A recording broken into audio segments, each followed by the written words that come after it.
Right, it is time for our panel of the day now with former National Party Deputy Leader Paula Bennett and lawyer Chris Patterson. Good morning to you both. Good morning. We've been speaking earlier about the death of the CBD, but it's not just a lack of people around that is impacting businesses, it is crime.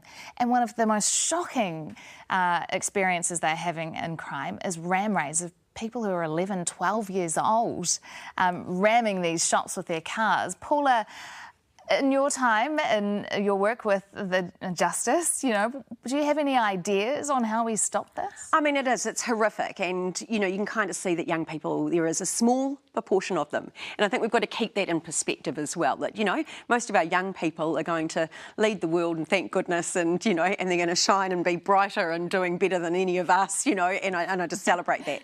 But there are a few that are completely out of control, and that's a lot to do with their upbringing, it's a lot to do with the lawlessness, and when you speak to frontline police, they do have ideas, and they say they know who these kids are, they know the families they're in, they're visiting them, they're saying they can pick them up, at 11 o'clock at night, take them home, knock on the door, talk to the parents, drive down the road and sit and wait and see the kids 10 minutes later going back out again to steal cars and things like that. So police would say, why don't we have a special law that is for an exceptional small proportion of young people that have done multiple crimes? That means that we can do home detention, that means that we can actually have extra checks on them, that we can make sure that they're actually where they're supposed to be and not where they're not, and give them some extra powers for a very few select under a strict criteria. And I think it's time we looked at that. Chris, in your experience as a lawyer, would that work? Yeah, well, look, I mean, I come to this not just as a lawyer, but also as a father of two teenage boys, 15 and a 16-year-old. In fact, my 16-year-old has taken my Polaris and used it to do an unsuccessful ram raid of a neighbour's property. So, look, there's bigger issues here than just saying, hey, let's go the quick solution. All respect with Paula, I think what the police are saying, great suggestions.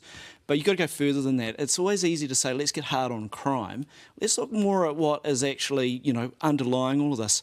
I mean, from my perspective, it's actually more of an issue of we need to get our teenagers engaged. They need to be engaged in positive community-related matters so that rather than sitting around with their mates, bored, wanting to get access to a bit of alcohol or whatever it is that's driving them at that moment, because bearing in mind, the teenage brain only thinks in just that moment. Is it boredom, though, that's driving them? I think it's more poverty, surely. It's lack of access. But regardless of what you're saying, and I think we would all agree that that's a really good... but in the meantime, you're just going to let these jewellery shops be, pillaged every day? So we're not, in my case, I'm not talking about those young people that are making a silly decision, in the spur of the moment or caught in it, or, I think we do need more programs. I totally agree. We need better engagement. We need earlier interventions. I'm talking about an exceptional small number that are consistently breaking the law, causing a huge amount of harm. It's a matter of time, isn't it, before someone dies from one of these ram raids, let's be honest. And for them, I think there does have to be stronger consequences. Consequences on the blimmin' parents too. Actually, you have a responsibility to know where your young person is. A 15-year-old should not repeatedly be out on the street stealing cars and ramming, and that's what we're saying. You can't say that these days, Paula, not the parents' fault. Hey, and I've got to take a little bit of an issue with that again. As a father of two teenage boys, there's only so much control that one can exercise. I mean, I can't lock them up. I can't lock them in a room from 9 o'clock at night and say, I'll let you out to go to school. That's because otherwise I'm going to get into trouble. Okay? I think it doesn't work like that. Okay? All you can do with a teenager is that you can give them opportunities, give them guidance, and give them and really give them support. But if they want to break out of the house... And consequences for their actions, too, Chris. But I've had this discussion with the police. I remember clearly, and it wasn't that long ago, it was within a year, sitting down in a police office up in Mangawhai and saying to the local constable, look, you guys don't make my job as a parent any easier. because what happens is that when our young people do something, there are no real consequences for them in their own minds. They don't see it as a consequence. We think we're doing the right thing, but they don't look at it that way. And part of it is it's because of the teenage brain.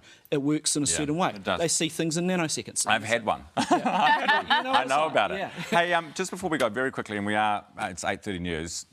Sorry, Bernie. But very quickly, National Party up in the latest Curia poll, and ahead of Labor, but also with women. Yeah. In particular, and this idea that women, will vote for women, so you need a female leading. Obviously, Labor has a female leader, National doesn't. What does this say, do you think, about that notion? Women are going to vote for the best ideas. And we do like to see a party that represents us and that we can see ourselves and different, so we need more than just Christopher leading the National Party. We need a team behind him and we want to see that. But I'm just excited because I just think we're going to have a contest of ideas. And that's what this country needs, However you vote, however you end up voting, let's actually discuss what sort of society we want, what's important. Tonight we've had, this morning, we've just had a neat little debate. Let's actually have them wider and have a contest, and I think that's what that poll is saying. Bring it on. Yeah, absolutely. A very good contest of ideas. Let's have an this morning. effective democracy where you've got an opposition who can actually stand up to a government, because democracy only works that way. If you've got an ineffective opposition, the system fails. It doesn't work otherwise, and I think we're seeing that.